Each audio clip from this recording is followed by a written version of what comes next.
I have dispatched the Secretaries of Interior and Homeland Security, as well as the Administrator of the EPA, my Assistant for Energy and Climate Change Policy, and the NOAA Administrator to the Gulf Coast to ensure that we continue to do everything necessary to respond to this event.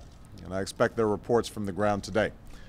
As I said yesterday, BP is ultimately responsible under the law for paying the costs of response and cleanup operations.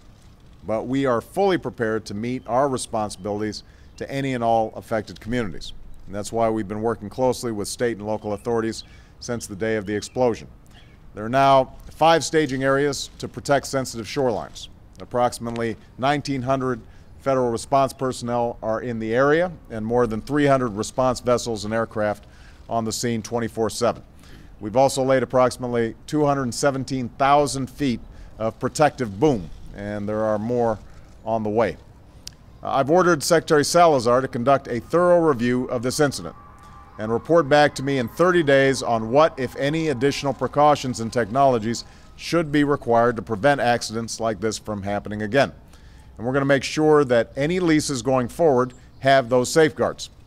We've also dispatched teams to the Gulf to inspect all deep water rigs and platforms to address safety concerns. So let me be clear. I continue to believe that domestic oil production is an important part of our overall strategy for energy security.